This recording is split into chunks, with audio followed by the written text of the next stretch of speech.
Hello everyone, नमस्कार.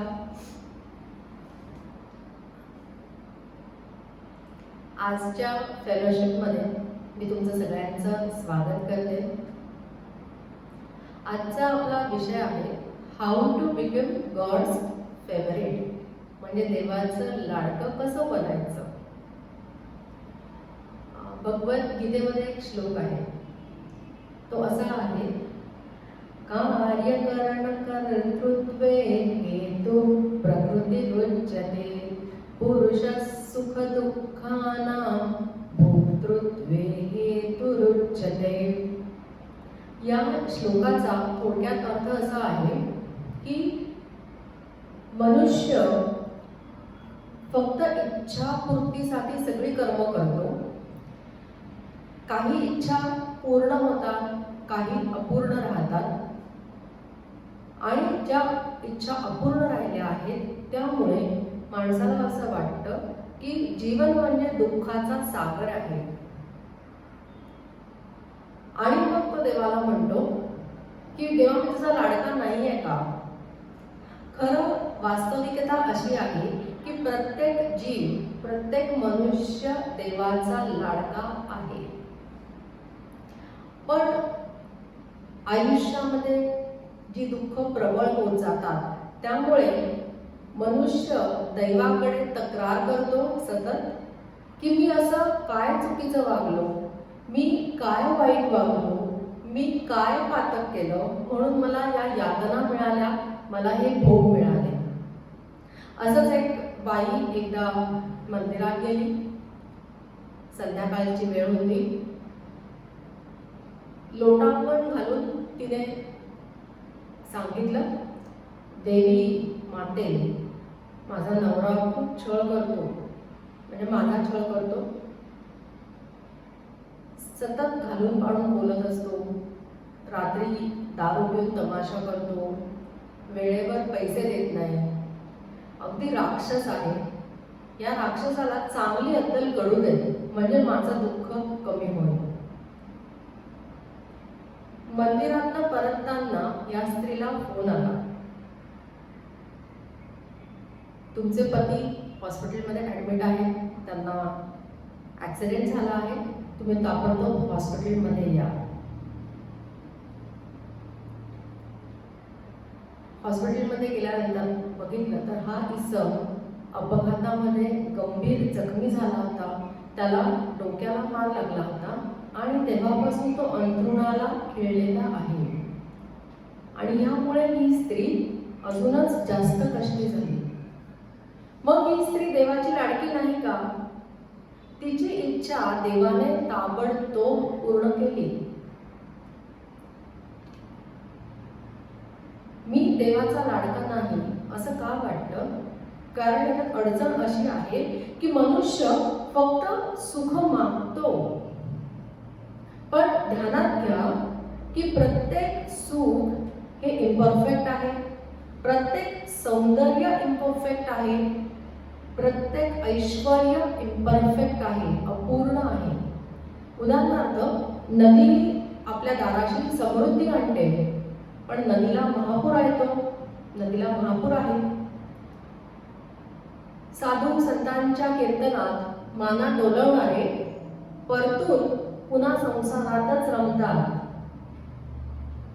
मनोहर लेणी पाहून मन हरपते, पण दगडाला बसलेले खाव, शिल्पकाराला बसलेले खाव हे अज्ञातच राहतात. सो सुख हे इम्परफेक्ट आहे आणि सुखाचं इम्परफेक्शन किंवा सुखाचं अपूर्णत्व हे दुःखामुळे आहे आणि दुःखानेच सुखाला पूर्णत्व पण लाभतं. म्हणजे बघा, सुखाचा गोड आपल्याला आधी कळू लागतो किंवा तो जेव्हा कळू लागतो तेव्हाच सुख गोड आहे याची जाणीव होते. म्हणूनच दुःखामुळेच सुखाला पूर्णत्व आहे. पण मनुष्यासाठी सुख म्हणजे काय झालेलं आहे की सुख म्हणजे इन्स्टंट ग्रॅटिफिकेशन, म्हणजे क्षणिक आनंद म्हणजे सुख. सिग्मंड फ्रॉइड नावाचे एक खूप मोठे प्रख्यात न्यूरोलॉजिस्ट होऊन गेले. त्यांची एक थिअरी आहे, त्यानुसार जन्मानंतर मनुष्याची सायकिक सिस्टीम डेव्हलप होत जाते. जन्मतः नवजात शिशूला किंवा बाळाला जी सायकी असते किंवा मानसिकता असते तिला आयडी असं म्हणतात. आयडी म्हणजे इन्स्टिंक्ट्स, म्हणजे याच्यामध्ये आपल्या शारीरिक गरजा भागवण्याची सगळी तंत्र बाळाला अवगत असतात. इथे याच्या पुढे मात्र माझे विचार आणि माझे अनुभव दोन्ही वेगळा आहे की येस, नवजात शिशूला आपल्या फिजिकल नीड्स भागवण्याची तंत्र अवगत असतात, त्यातनं त्याला आनंद मिळतो सुद्धा, परंतु आनंद लुटण्याची किमया आणि प्रवृत्ती ही सुद्धा बाळापाशी असते. सो आयडी म्हणजे प्रवृत्ती. त्यानंतर इगो डेव्हलप होतो. समजण्यासाठी मी सांगते एक छोटीशी गोष्ट. बाळ श्रीरामांनी एकदा खेळताना हट्ट धरला. त्यांनी चंद्र पाहिला आणि हट्ट धरला की मला चंद्र हवा, हातात हवा माझ्या, मला तो चेंडू म्हणून हवा, मला तो खेळायला हवा. बाल हट्टच तो. कौसल्याने श्रीरामाच्या हाती आरसा दिला आणि त्यानंतर श्रीराम त्याच्याशी आरामात खेळू लागले. सो आरसा किंवा वास्तवाचं भान म्हणजे इगो आहे. म्हणजे ही इगो म्हणजे वृत्ती आहे. त्यानंतर सुपर इगो डेव्हलप होतो. म्हणजे काय तर मातेने आरसा दिला याच्या मागे भूमिका काय आहे? मातेची भूमिका अशी आहे की मुलाचं सुख, दुसऱ्याचं सुख हेच शाश्वत समाधान देणारे आहे. हा आहे सुपर इगो किंवा ही आहे निवृत्ती. निवृत्ती किंवा सुपर इगो हा वयाच्या साधारण 3 ते 5 या वर्षात डेव्हलप होतो. म्हणजे काय तर मुळात जी प्रवृत्ती आहे, स्पिरिच्युअलिटी आहे, मॉरॅलिटी आहे, ही माझ्यापाशी आहे याची जाणीव तेव्हा पहिल्यांदा जागृत होते. सो आयडी म्हणजे प्रवृत्ती, इगो म्हणजे लॉजिक किंवा इगो म्हणजे वृत्ती आणि सुपर इगो म्हणजे निवृत्ती. हे मूल हळूहळू मोठं होत जातं आणि एक जबाबदार व्यक्ती बनते. या प्रवासात व्यक्तीवर अनेक प्रकारचे संस्कार होतात. शालेय, कौटुंबिक, सामाजिक, वैचारिक, राजकीय, व्यावसायिक इत्यादी. पण जबाबदारी पण येईल की स्ट्रेस आला म्हणजे आपल्याकडे असं म्हणतात की अधिकार आणि जबाबदारी या एका नाण्याच्या 2 बाजू आहेत. नागरिक शास्त्रामध्ये आपण शिकलेलो आहोत वाक्य. पण तसंच जबाबदारी आणि स्ट्रेस हे पण अविभाज्य आहेत. भावनिक ताणतणाव म्हणजे काय, स्ट्रेस म्हणजे काय तर एखादी वस्तू, व्यक्ती, घटना, विचार, परिस्थिती, टीका, टिप्पणी ही माझ्यासाठी निगेटिव्ह आहे, भीतीदायक आहे, धोकादायक आहे, डेंजरस आहे असे वाटणे आणि त्याच्याशी कोप कसं करावं हे न उमगणे म्हणजे स्ट्रेस आहे. आता स्ट्रेस हा काल्पनिक असतो बरं का. Stress is completely imaginary. एक छोटं उदाहरण सांगते. सध्या कोरोनाच्या काळामध्ये एक अराउंड 60 इयर्सचे श्रीमान सोसायटीच्या गेटमधून किंवा गेटपासून आपला न्यूजपेपर घेऊन घरी आले आणि मस्त चहा पीत न्यूजपेपर वाचत होते. त्यांची पत्नी तेवढ्यात आली बाहेर आणि तिने विचारलं, तुम्ही हात धुतले का? त्यांनी नाही सांगितलं. पत्नी इतकी ओव्हर रिॲक्ट झाली की अहो असं कसं तुम्ही करता, तुमचं वय काय आहे, तुम्हाला डायबिटीज आहे, तुम्हाला ब्लड प्रेशर आहे, घरात लहान मुलं आहेत, तर तुम्ही काळजी नको का घ्यायला? आणि घरातलं वातावरण पूर्णपणे बिघडलं.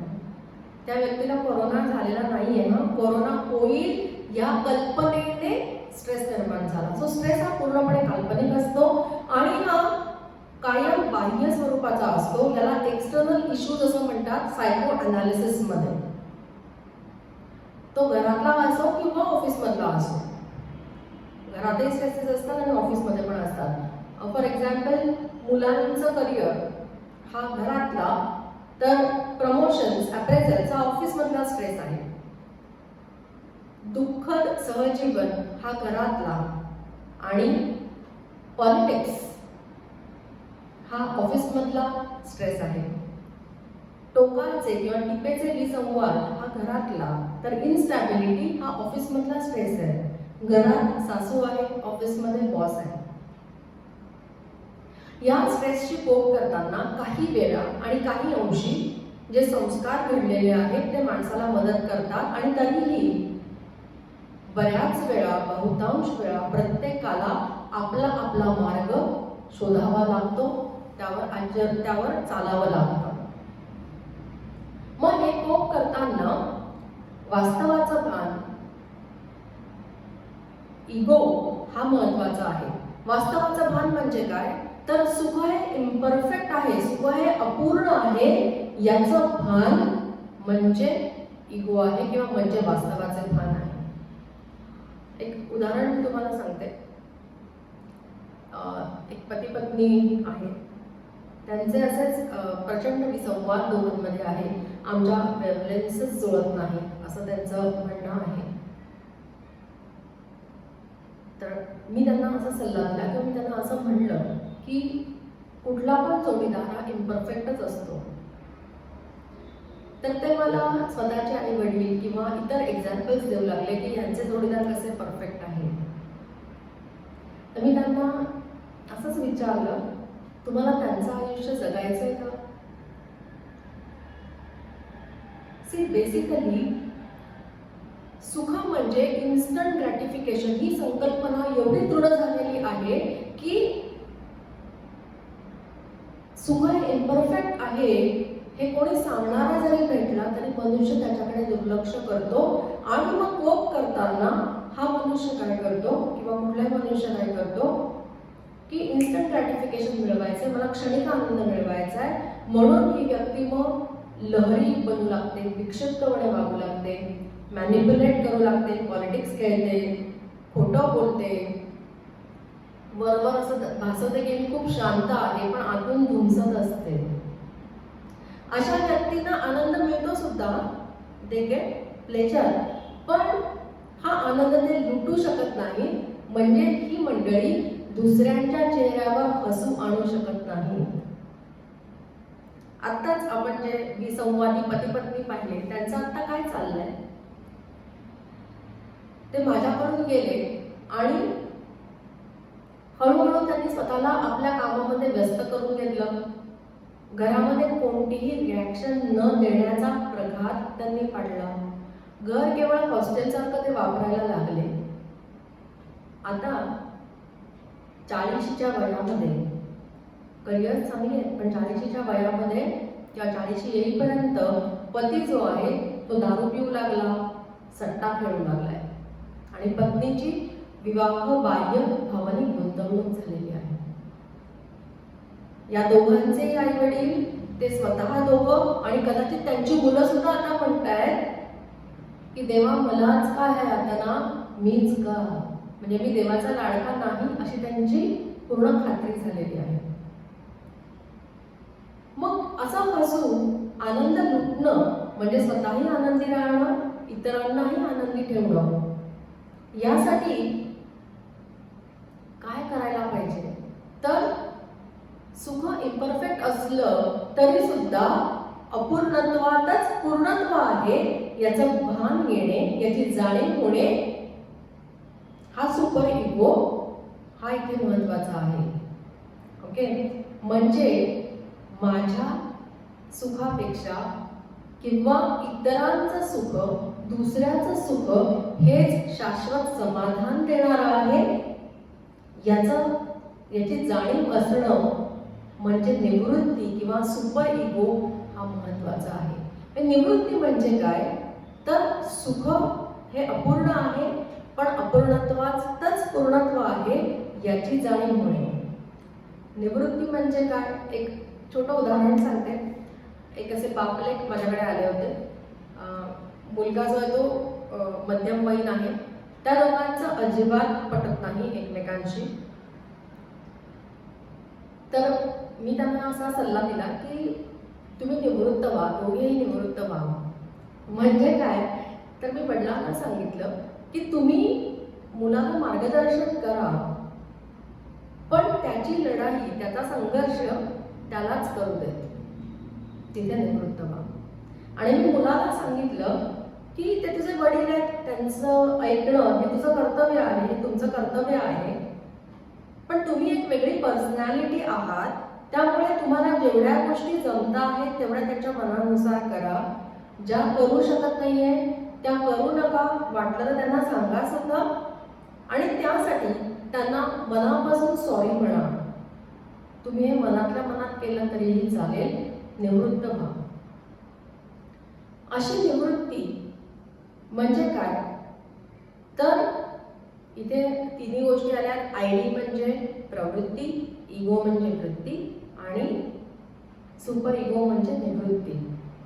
निवृत्ती म्हणजे प्रवृत्तीचं ऐकणे, सुवर्णमध्ये साधण्याची वृत्ती बाळगणे, आणि मिळालेलं सुवर्ण सगळ्यांसोबत कायम उपभोगणे म्हणजे निवृत्ती आहे. आणि अशी जर का निवृत्ती कोणाकडे आली, किंवा असा जो निवृत्त माणूस आहे, असं जर का तुम्ही निवृत्त असाल, तर तुम्ही लोकांना आवडू लागाल, इतरांना आवडू लागणार. तुमचं असणं इतरांना हवं असं वाटायला लागेल. तुमच्यासाठी किंवा तुमच्याशी बोलावंसं लोकांना वाटू लागेल, तुम्हाला खाऊ घालावंसं वाटू लागेल, तुमच्यापाशी भार हलका करावा असं वाटू लागेल, तुमच्याविषयी कोणालाही भीती किंवा धोका वाटणार नाही. थोडक्यात जे देवाविषयी आपल्याला मनात भावना असतात, त्या तुमच्याविषयी सुद्धा इतरांच्या मनात, दुसऱ्यांच्या मनात निर्माण होतील. ही एक प्रकारची जादू आहे. पण जादूगार काय करतो, जादूने इतरांना चकित करतो, पण स्वतः मात्र सुखी होतो, त्याचा अहंकार सुखावला जातो. देव काय करतो, तर आपल्या लीलांनी तो इतरांना सुख देतो. सो तुम्ही सुद्धा ज्यावेळी स्वतःच्या दुःखापेक्षा इतरांच्या सुखाला प्राधान्य द्याल, त्यावेळी तुमच्यामध्ये देवत्व येईल, किंवा तुम्ही देवासारखे व्हाल. देवासारखे झाले म्हणजे तुम्ही देवाचे लाडकेच आहात की नाही. सो हे फॉलो करण्यासाठी किंवा अशी निवृत्ती येण्यासाठी एक सिंपल फॉर्म्युला आपण आज शिकणार आहोत. तो आहे हॅपीनेस 5 मेडिटेशन. याच्यात आपल्याला काय करायचं आहे, तर असं मनामध्ये एक विचार करा. आधी सगळ्यांनी डोळे मिटा. एक 5 ते 6 सिंपल साधे श्वास घ्या.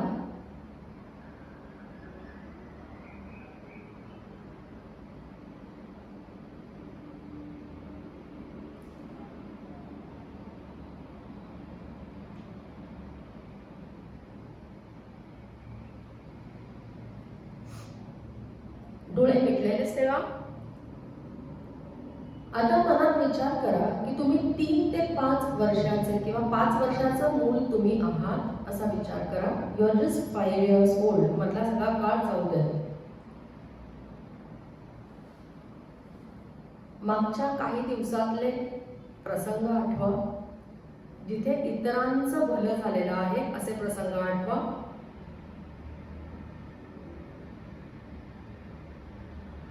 आता मनामध्ये डिक्लेअर करा, मी आज डोळ्यांनी दुसऱ्याचे ऐश्वर्य पाहिले, कानांनी दुसऱ्याचा सूर ऐकला, नाकात इतरांच्या कीर्तीचा गंध दरवळला, आज वाणीने इतरांचा गौरव केला, माझ्या स्पर्शात आपुलकी आणि धीर आला, इतरांना मी तो धीर दिला. आणि हे सगळं माझ्या मनाला खूप आवडलं आहे, भावलं आहे. माझ्या मनाला यामुळे अपार आनंद झालेला आहे.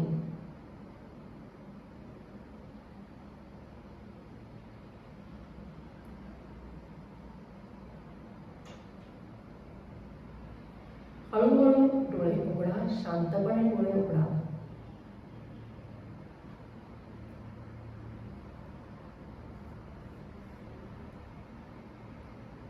How do you feel after this?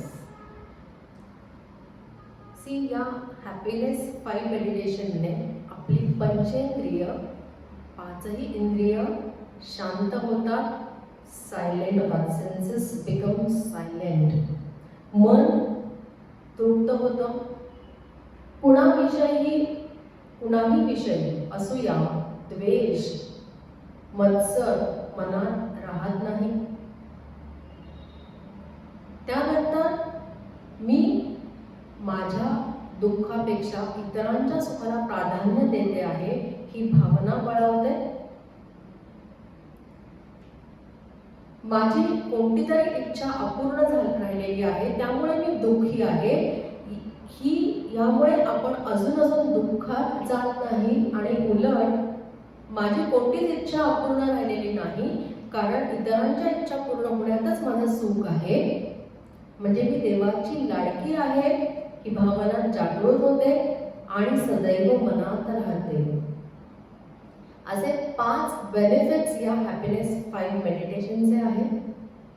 आणि हे मेडिटेशन केल्यामुळे आयुष्यामध्ये परिवर्तन घडेल, आयुष्य सुखी आणि समाधानी होईल. एक छोटं उदाहरण तुम्हाला देते. एक पती पत्नी आहेत.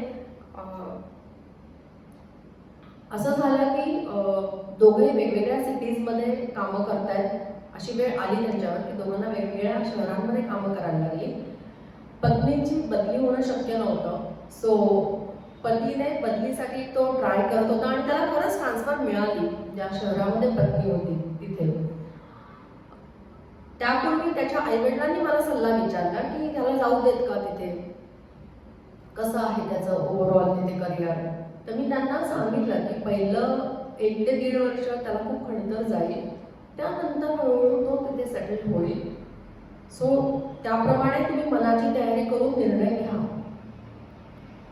हा तिथे गेला, जॉईन झाला, परंतु काहीतरी कारणामुळे पती पत्नीमध्ये इतके खटके उडायला लागले की आपल्याला डिवोर्स घ्यायचा आहे या निर्णयापर्यंत ते येऊन पोहोचले. आणि मग तो जो पती आहे त्याने मला फोन केला आणि मला तो म्हणला की मॅडम तुम्ही सांगितलं म्हणून मी इथे आलो, पण बघा आमचं काय झालं आहे इथे, का तुम्ही मला असा सल्ला दिला. मी त्यांना म्हटलं की आपण उद्या ह्या विषयावरती नक्की बोलूया. तोपर्यंत तुम्ही आणि मी दोघंही जास्त रिसेप्टिव्ह झालेलो असू. We will talk definitely tomorrow. त्या रात्री मी माझं मन स्थिर केलं आणि त्यांना मनापासून सॉरी म्हटलं की माझ्या ज्या ॲक्शन्समुळे, माझ्या ज्या कृतींमुळे तुम्हाला खूप त्रास झाला आहे, तुम्ही हर्ट झालेले आहात. त्यासाठी I am really sorry, I am sincerely apologise to you. असं मी त्यांना रात्री हे मी स्वतः केलं मेडिटेशन झाल्यानंतर. नेक्स्ट डे ज्यावेळी त्यांचा फोन झाला त्यावेळी येस ही वॉज रिसेप्टिव्ह. ते मला म्हटले मॅडम आता काहीतरी मार्ग सांगा याच्यातनं बाहेर पडायचा. मी त्यांना म्हटलं की तुम्ही हे हॅपीनेस 5 मेडिटेशन 1 महिनाभर रोज करा. जे तुम्ही आत्ता केलं तेच मी त्यांना सांगितलं, हे तुम्ही रोज करा महिनाभर. या महिनाभरामध्ये असं व्हायला लागलं की मेडिटेशनमुळे ज्या पत्नीच्या अचिव्हमेंट्स होत्या त्याच्यामुळे याला आनंद होऊ लागला. दोघांनी एकत्र राहावं अशी फॅमिलीची खूप इच्छा होती, जबरदस्त इच्छा होती. त्यांचा आनंद बघून याला समाधान वाटू लागलं. आणि महिन्याभरानंतर ज्यावेळी त्याने फोन केला, कॉन्टॅक्ट केला, त्यावेळी तो म्हटला की मॅम हॅपीनेस 5 मुळे I am a changed man नाव. Okay, I am enjoying all the happiness in my life. आणि असाच हॅपीनेस तुम्हालाही लाभो. हे मेडिटेशन रोज करा. You will become a happy person, you will become a changed person. On this note, we will start with the meditation. Namaskar.